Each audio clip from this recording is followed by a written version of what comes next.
Okay, so business impact assessment. So a business impact assessment is used to create a document outlining the impacts of a disastrous event on business operations.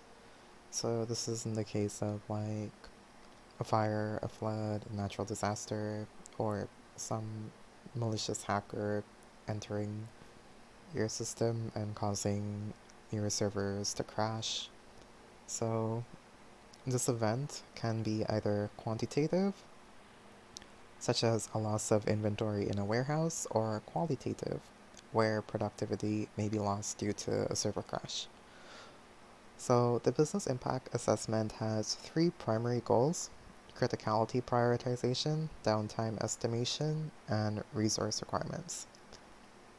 So under criticality prioritization, we need to identify the critical business processes that are required for the business to stay up and running. We also want to prioritize these processes according to how important they are or how much they impact our business, and evaluate the impact of the event. So in this area, we want to analyze how much the event has impacted our critical systems. The next area is downtime estimation. So we want to estimate the maximum tolerable downtime. This is the maximum amount of time the business can keep running without its critical business processes. So this time is normally around less than 3 months. The next area, resource requirements.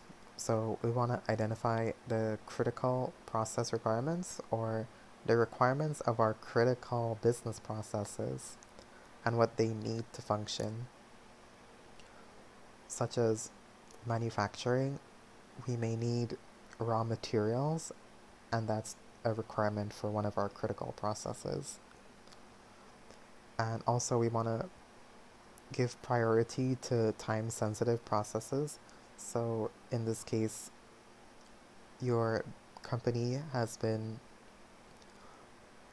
hired to provide 100 plastic jars. So, you would need to provide these 100 plastic jars to the other company within the speculated time frame.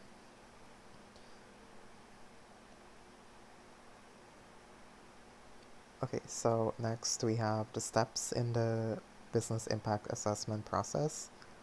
So our 4 steps are gathering assessment materials, the vulnerability assessment, analyzing the information, and lastly, documentation and recommendation. So our first step is gathering assessment materials. So in this area, we want to identify the competence critical to continuing business operations. We want to analyze the business process relationships. So this is these critical components that depend on each other. We want to take note of that. We also want to put emphasis on success factors, such as production in a manufacturing company and sales in a retail company, because these are the defining areas on what those businesses are based on. We also want to define the priorities of business processes as to how important they are into keeping the business running. We also want to identify alternative processes to use when these critical components are lost. So, in the case of a disastrous event occurring, we need to have these backup processes to use until the main critical processes have been repaired. So in this scenario, we have this organizational chart, and we want to identify the critical business processes. So we have this organization and its departments and these critical business process entities. So we have control distribution, sales management, business planning, production management, and materials management. And for critical business processes, we have order and billing, budget and forecast, general ledger, and materials. So we can see that order and billing is used by control distribution, as well as sales management and business planning. So this is one of our critical processes, since it is required by 3 of our departments for them to function. The next one would be budget and forecasting. It's required by sales management, business planning, and production management. So order and billing and budget and forecasting are our 2 most critical business processes. And then the one that would take the next priority would be general ledger, since it's required by 2 areas, and material, since it's required by 1 area.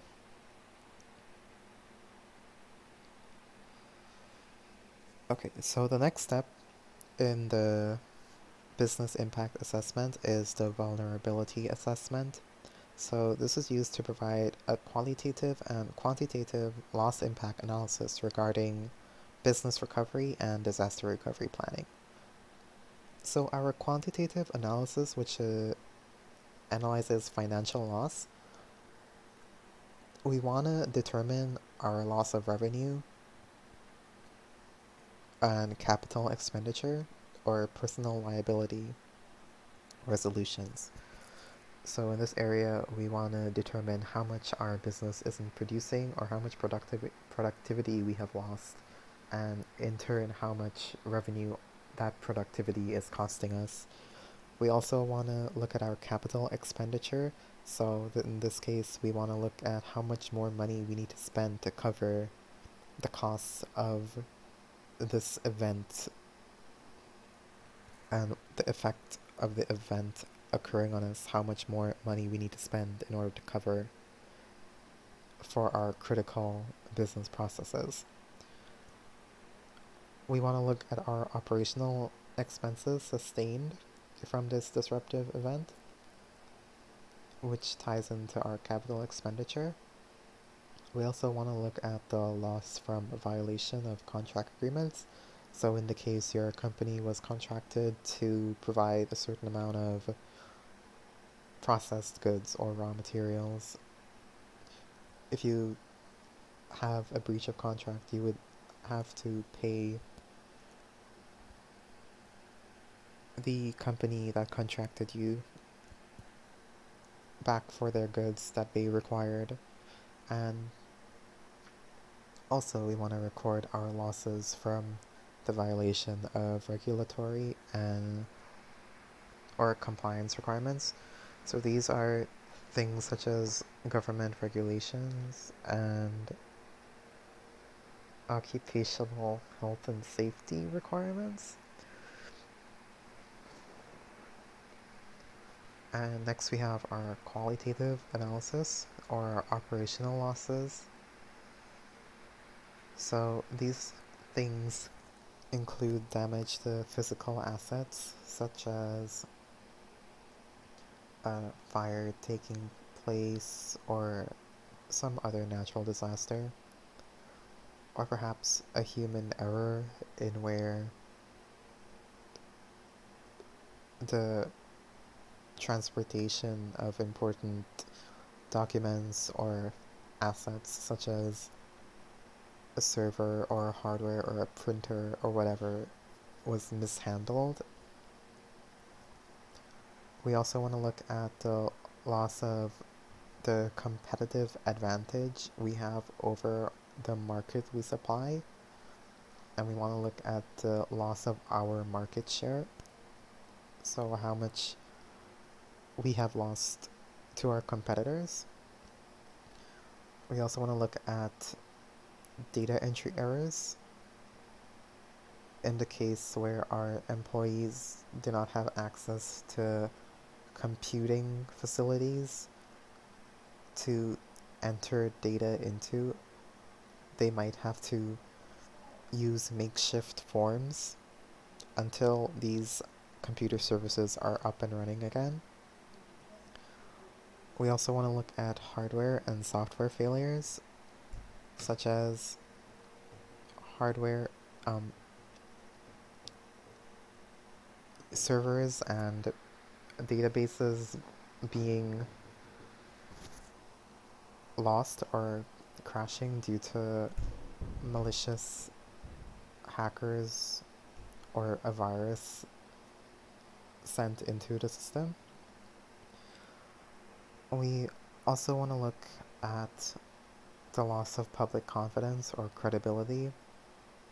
So in this case, we have lost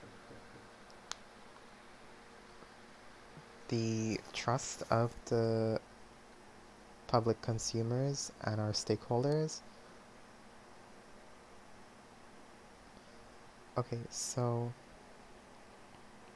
next we have an area under the vulnerability assessment called where we identify the critical support areas. So in order to determine the impact of a disastrous event, these critical support areas must be identified during the vulnerability assessment. So these are important functions that sustain the continuity of processes, maintain life safety, and manage public relations. So at the top we have transportation as a critical support area. We also have manufacturing facilities and physical infrastructure. So manufacturing facilities could be where we manufacture and produce the goods that our company is known for selling or supplying. The physical infrastructure can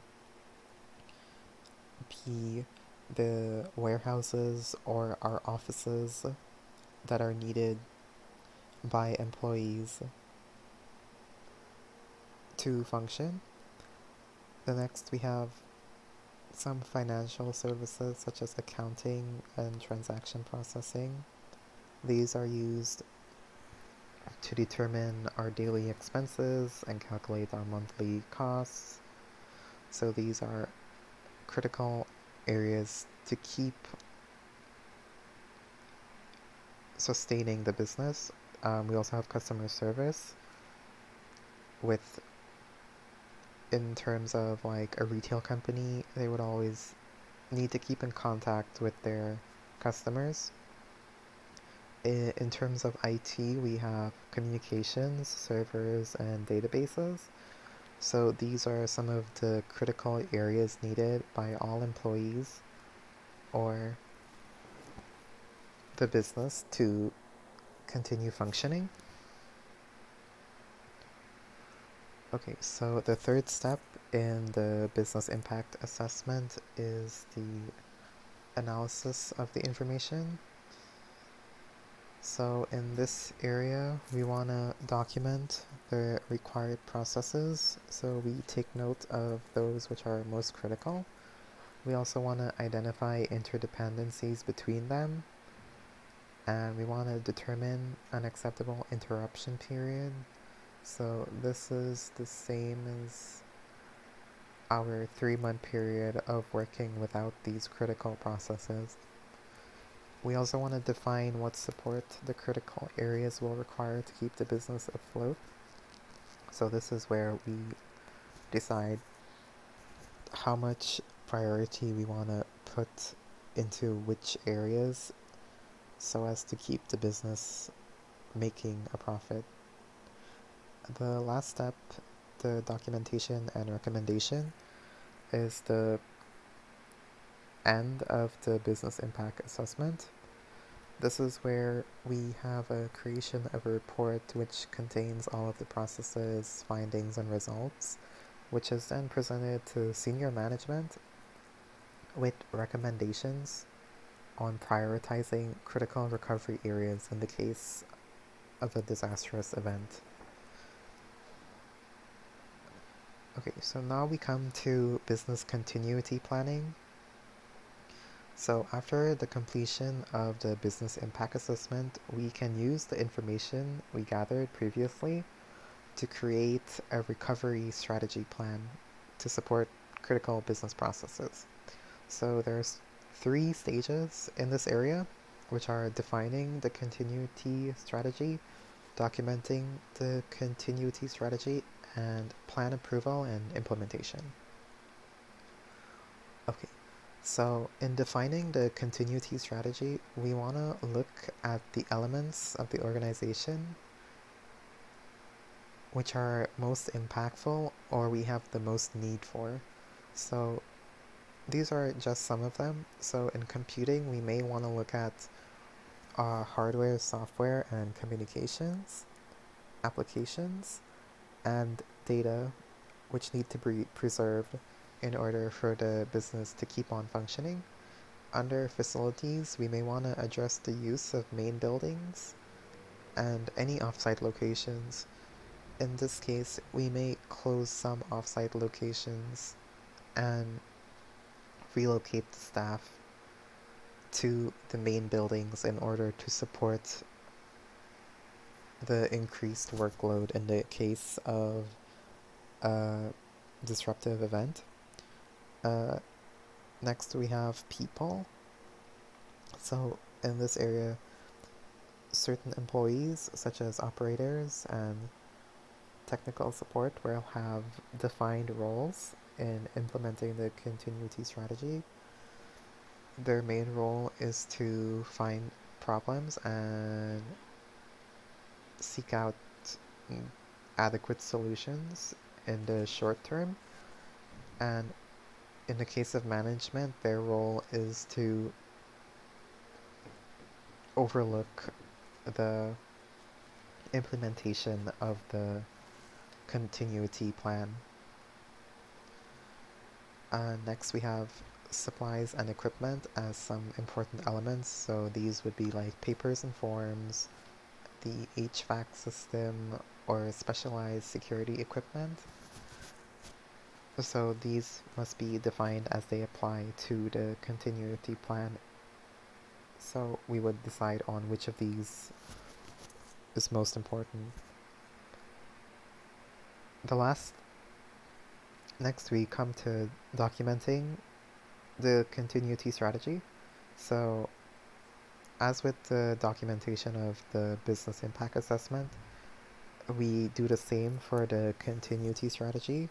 So the outlined entities from the definition stage are recorded to keep track of the necessary critical elements. And the last area is the plan approval and implementation. So this area has 3 subsections: senior management approval, plan awareness, and plan maintenance.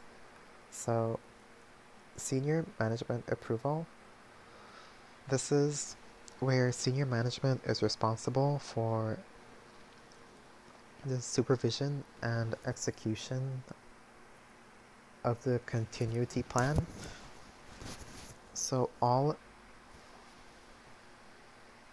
of the decisions to enact this continuity plan fall with them. So they have the final say as to when a plan should be executed. And they also should be able to quickly make decisions during the recovery effort. So this allows for a smooth workflow, even though employees may be under strain. The next area, plan awareness. So all employees should have thorough knowledge of the plan. So this is where we inform not just our employees, but also third parties and any entities that have connections to our organization. We inform them of what would happen and how our business would continue operating in the event of these disastrous events. So, under this plan awareness, the collective effort of the employees will determine how well the business recovers from an event, and also certain personnel may require specific training as to cover for previous or employees that may have been laid off or hurt during some disastrous event. So in this case, they will have to be trained to take on the responsibilities and roles of other employees. And the last area is plan maintenance. So in this area, we want to ensure that the plan remains updated and usable. So, so the reason why is because a lot of critical processes may change over time, as well as employees leaving the organization and new ones being hired. So some entities that were critical about 1 year ago may not be critical now. So in that case, regular auditing can report on the state of the plan and allow changes to be made to cover for those new critical processes. And lastly, only one version of the plan should exist, since if there are two versions in the case of a disastrous event, some individuals may be confused as to which plan to follow. And that is the end of business impact assessment. And